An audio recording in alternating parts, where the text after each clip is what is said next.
हनुमान जी बचपन से ही अद्भुत शक्तियों के धनी थे, लेकिन वे केवल बलशाली नहीं थे, उनमें अपार ज्ञान प्राप्त करने की जिज्ञासा भी थी।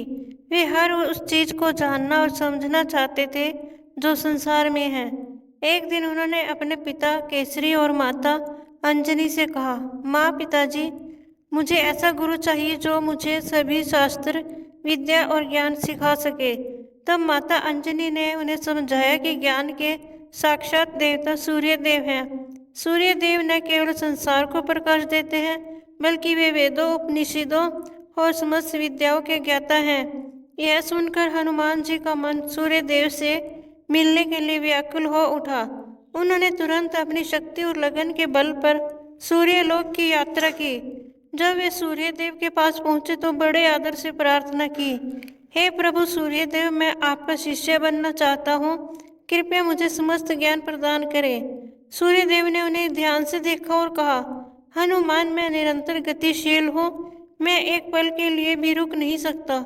मेरी गति के साथ ज्ञान प्राप्त करना आसान नहीं होगा। तुम मेरे शिष्य कैसे बनोगे?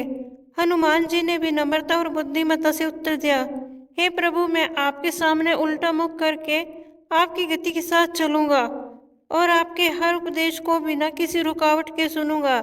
चाहे आपको रुकने की आवश्यकता न हो, मैं आपकी गति के साथ चलने में सक्षम हूँ।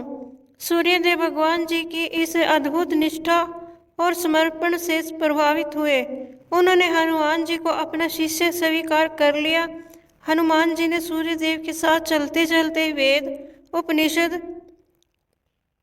ज्योतिष, दर्शन और सभी शास्त्र का गहन अध्ययन करना शुरू कर दिया। उन्होंने अद्वितीय लगन और धैर्य का परिचय दिया। हनुमान जी की गुरु दक्षिणा। कई वर्षों तक सूर्यदेव से शिक्षा प्राप्त करने के बाद जब हनुमान जी का अध्ययन पूर्ण हुआ तो उन्होंने सूर्यदेव से कहा, हे गुरुदेव, आपने मुझे इतना ज्ञान दिया, अब आप बताइए मैं आपकी गुरु दक्षिणा में क्या दे सकता हूँ। सूर्यदेव ने मुस्कुराते हुए कहा, हनुमान, तुम्हारी लगन और निष्ठा ही मेरी सबसे बड़ी गुरु दक्षिणा है, लेकिन मैं तुमसे एक आग्रह करता हूँ, अपने इस ज्ञान और शक्ति का उपयोग संसार के कल्याण के लिए करना, यही मेरी इच्छा है। हनुमान जी ने अपने गुरु की बात को शिरोधार्य किया और वचन दिया कि वे सदैव अपने ज्ञान और बल से धर्म और सत्य की रक्षा करेंगे। कहानी का संदेश। यह कहानी हनुमान जी के अद्वितीय समर्पण, परिश्रम और विनम्रता का प्रतीक है। यह हमें सिखाती है कि यदि हमारे भीतर सीखने की प्रबल इच्छा और गुरु के प्रति निष्ठा हो तो कोई भी बाधा हमें हमारे लक्ष्य से दूर नहीं कर सकती। दोस्तों, मेरी यह वीडियो देखने के लिए आपका बहुत बहुत धन्यवाद। जय श्री राम।